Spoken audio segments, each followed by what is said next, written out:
कपड़े धोने वाली बहू। शादी के पहले से ही विभा को कपड़े धोने का बड़ा शौक था। कभी नल के नीचे तो कभी तालाब के पास। अरे मेरी नीली वाली लुंगी नहीं दिख रही है। विभा की अम्मा, कहाँ रखी है लुंगी? अरे वो तो विभा ने परसों ही धोकर रखी थी आपकी अलमारी में, देखो वहीं होगी। वो ना मैंने आज धो दी, मुझे लगा कि गंदी हो गई होगी। अरे कैसे गंदी हो गई थी, उसे तो मैंने पहना भी नहीं। हे भगवान, इस लड़की के कपड़े धोने की आदत से परेशान हो गया हूँ मैं।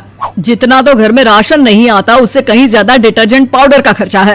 इसकी शादी करवा दो, शादी जाए अपने घर में ही करे काम, फिर चाहे घर के कपड़े धोने हो या पूरे गांव के। हाँ ठीक बोल रही हूँ, देखता हूँ मैं कोई लड़का। वो दिन भी आ जाता है जब विभा को देखने लड़के वाले आ जाते हैं। लड़की मुझे अच्छी लगी। होने वाली सास कहती है, बेटी अगर कुछ पूछना है तो पूछ लो। वैसे तो हमारी लड़की बहुत ही शर्मीली है, जो बोल दो वो मान लेती है, इसे क्या पूछना होगा। अरे कैसी बात कर रही हो माँ, मुझे इन लोगों के घर रहना है, सवाल तो कई है। हाँ हाँ बेटा, पूछ लो ना, क्या पूछना है।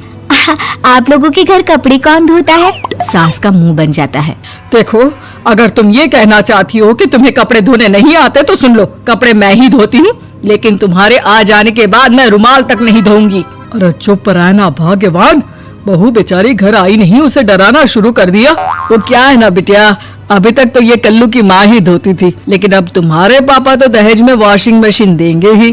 तभी विभा की माँ बोल पड़ती है, सवाल भी पूछा तो क्या। वैसे भाई साहब, मशीन की तो फिर भी कपड़े धोने की कैपेसिटी होती है। मतलब जो बिटिया दे रहे हैं ना विभा, इसे कपड़े धोने का बहुत शौक है। ये आप लोगों के क्या, आस पड़ोस गांव मोहल्ले सबके कपड़े धो दे और उफ तक ना करे। बाहर देखा नहीं आपने कितने कपड़े सूख रहे हैं, सब हमारी बिटिया ने ही तो धोए हैं। बस भी करो ना माँ, शर्म आ रही इतनी तारीफ सुनकर। और तो और एक दाग निकाल कर दिखाओ तो मान जाऊँ। हाँ अच्छा, माफ करना बेटा, मैंने गलत समझा। हमें तो रिश्ता बहुत पसंद है। और ऐसे जुड़ जाता है रिश्ता कपड़े धोने का शौक रखने वाली विभा का। उसकी शादी हो जाती है कोयला फैक्ट्री में काम करने वाले कल्लू के साथ। शादी के बाद अचानक विभा चिल्लाती हुई सास के पास आती है। सासू माँ, अरे सासू माँ कहाँ है आप? ये तो धोखा है, धोखा दिया आप लोगों ने मुझे। इसे ससुर के चक्कर के बारे में पता चल गया। अरे तो उसमें तुझे क्यों धोखा मिला है? अरे नल में पानी नहीं आता, कपड़े कैसे कब धुलेंगे? अच्छा, तू पानी नहीं आ रहा उसकी बात कर रही है। तो आपने क्या सोचा? कुछ नहीं। अच्छा, तेरी माँ ने कहा था कि कपड़े धोने का शौक है तुझे, याद आया मुझे। शौक बोलकर कपड़े धोने वाले मेरे जुनून को कम ना आके सासू माँ, कपड़ा धोना मेरा गुरूर है। तभी पति भी वहाँ आ जाता है। अभी मैंने इसे सनी देओल की फिल्म दिखाई है, उसी के डायलॉग मार रही है माँ। अच्छा सुन, साफ साफ बता रही हूँ, पानी सुबह 4 से 6 और शाम को 10 से 12 आता है, समझी? विभा टाइमिंग सुनकर हैरान हो जाती है। ये क्या भूतों का मोहल्ला है?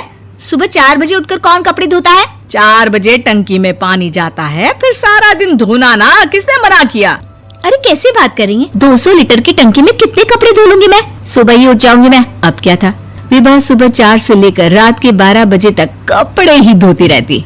एक रोज सास पड़ोस से निकलकर कहीं जा रही होती है कि साथ वाली कहती है, हाँ कल्लू की माँ, जरा ये बताओ कि 2 साड़ी है, 2 ब्लाउज और एक पेटीकोट और एक नाड़े वाला लंबा कच्छा। हाँ तो? अरे तो क्या, कितना लोगी धुलाई ये बताओ। धोबन दिख रहे हैं हम क्या?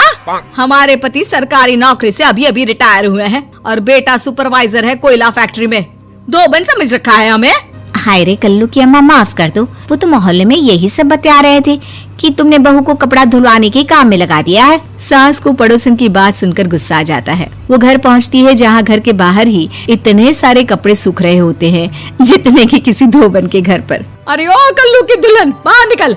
माँ जी यहीं आ जाओ, बाथरूम में चादर धो रहे हैं हम। अरे अभी हम धोते हैं, तुमको बाहर निकलो। ये आस पड़ोस वाले बोल रहे हैं कि हम बहू से कपड़े धुलवा कर उसे कपड़ा धोने वाली बना दिए हैं। अरे छोड़ो ना माँ जी, किन लोगों की बातों में आती हो?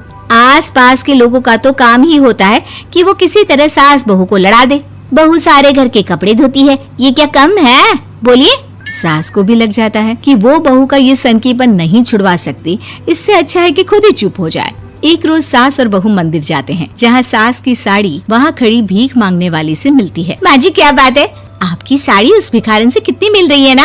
हाँ हाँ देखो तो दोनों की साड़ी मिल रही है। क्या बात है कल्लू की अम्मा, तुम खुद को तो अफसर की बीवी बताती हो और ऐसी सिंपल सी प्लेन साड़ी पहनकर घूमती हो। सिंपल और प्लेन नहीं है ये साड़ी। तो क्या सोने के धागे से फूल बने हैं? कुछ भी सासू माँ, कुछ भी। हाँ बने थे इस साड़ी में सोने के धागे से फूल। मेरे पति लेकर आए थे मद्रास से स्पेशली मेरे लिए 10,000 की। ताहे भाई साहब इस भिखारन के लिए भी सेम टू सेम साड़ी लेकर आए होंगे 10,000 की।